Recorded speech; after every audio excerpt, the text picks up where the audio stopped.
YSR Telangana party అని పెట్టారు. అక్కడ చిన్న ఏదో పెట్టారు, తిరిగారు, కష్టపడినారు అనుకుంటే మరి అక్కడ కూడా చాలామందికి ఏదో వాళ్ళు కష్టపడి ఉంటారుగా, శర్మలమ్మ ఒకటే కాదుగా, చాలామంది కష్టపడి ఉంటారుగా. మరి వాళ్ళ భవిష్యత్తు గురించి ఏం ఆలోచించారు? వాళ్ళకు ఏం న్యాయం చేశారు? ఏ రాజకీయ పార్టీలో అది కుదురుతుందా? లేదా పదవి కోసం ఆమె ఆ రోజు తన అన్న కోసం నిలబడి చేశారా? దానికి ఏమన్నా అది దాని గురించి స్పెసిఫిక్గా ఆమె ఏదైనా చెప్పగలిగితే దానికి ఎవరైనా ఆన్సర్ కావచ్చు. అలా కాకుండా రెండో మాట అన్నారు, అన్యాయం జరిగినా సహించాము, కానీ తర్వాత వైఎస్ఆర్ గారి ఆలోచనలు వాటిని అమలు చేయలేదు.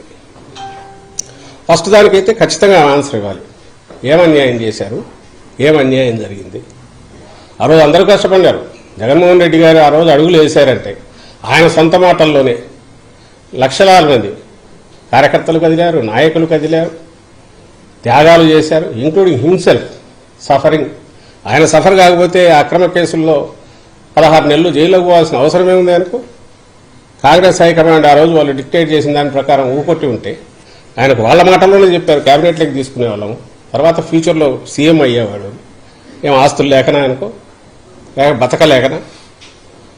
ఒక ఒక ఒక ఒక పాయింట్ దగ్గర డిఫర్ అయి ఓదార్పు యాత్ర వద్దనడంలోనే రాజశేఖర రెడ్డి గారి ఆలోచనలకో ఆయన ఆశయాలకో కాంగ్రెస్ పార్టీ అంటే సోనియా గాంధీ కానీ రాహుల్ గాంధీ కానీ వాళ్ళు సమాధి కట్టాలని చూస్తున్నారు. వాటిని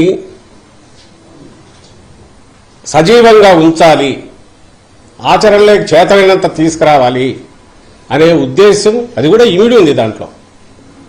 రాజశేఖర రెడ్డి గారు ప్రేమించిన ప్రతి గుండె ఆయన ఎందుకు అభిమానించిందంటే ఆయనలో ఉన్న కరుణ, మానవత్వం, ఒక మంచి పరిపాలకుడుగా ఉండడము, మేలైన పాలకుడుగా తమ బాగోగులు చూసుకుంటున్నాడని ఏదైతే ఒక భరోసా ఉందో అది నేను ఆయన బిడ్డగా ఇవ్వాలి అని జగన్మోహన్ రెడ్డి గారు అనుకున్నది కూడా ఓదార్పులో ఉంది. అలాంటి ఓదార్పు యాత్రను ఎప్పుడైతే వాళ్ళు అడ్డుకున్నారో, కంటిన్యూ చేశాక హెరాస్మెంట్ ఏ స్టేజ్కి పోయిందో మీకు తెలుసు.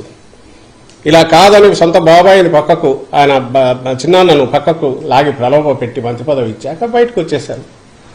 వచ్చి పార్టీ పెట్టాక ఇంకా హెరాస్మెంట్ ఎక్కడికి పోయింది? 16 నెలలు అక్రమ కేసుల్లో పెట్టారు. ఆ కేసులు నడుస్తూనే ఉన్నాయి.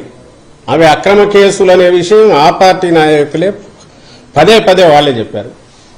ఇంక్లూడింగ్ ఇప్పుడు రాజకీయ దీంట్లోకి వచ్చిన, తెర మీదకి వచ్చిన, అప్పట్లో ఇన్వెస్టిగేట్ చేసిన లక్ష్మీనారాయణ గారు కూడా ఆ కేసు దాని స్వరూపం ఎంత అంటే ఇదిగో ఇంతే, ఇంతకు మించి లేదని ఆయన కూడా చెప్పారు అప్పట్లో ఇన్వెస్టిగేటివ్ ఆఫీసర్ అని. అది కూడా ఒక ఆరోపణ, దానికి సంబంధించి మాత్రమే జరిగింది. ఇవన్నీ అక్రమ కేసులు. ఇందులో కేసే లేదు.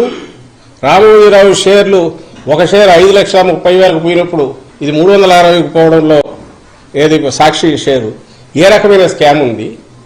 ఇచ్చేవాడు కొనేవాడి మధ్య అగ్రిమెంట్తో జరిగిన ఒక ఒప్పందంతో షేర్ ట్రాన్స్ఫర్ అయ్యి ఫిజికల్గా అసెట్స్ ఉండి రోజు లక్షలాది కాపీలు పత్రిక వస్తుంటే అది ఏ రకంగా అక్రమం అవుతుంది?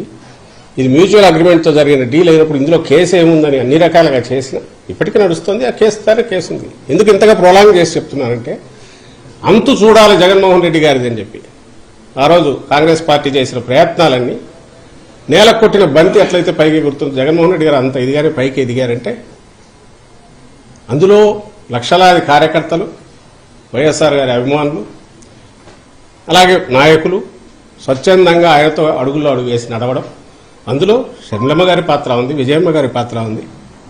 ఏదో ఒక లెవెల్లో అందరిది ఉంటుంది. ఉండబట్టే ఈరోజు ఇది నడుస్తుంది, ఇప్పటికీ నడుస్తుంది. అది వేరు.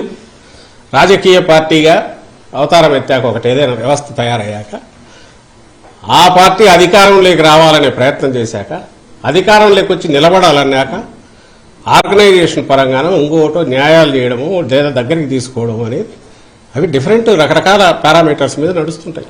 అది ఏ పార్టీ అయినా. అందులో అత్యంత పారదర్శకంగా న్యాయం చేసే ప్రయత్నం చేసిన పార్టీ ఏదైనా ఉంటే అది వైఎస్ఆర్ కాంగ్రెస్ పార్టీ. అందుకే ఈరోజు ఈ కార్యకర్తలు ఆయనతో అచంచల విశ్వాసంతో ఆయనతో అడుగులు వేస్తున్నారు, నాయకులు కానీ అందరూ.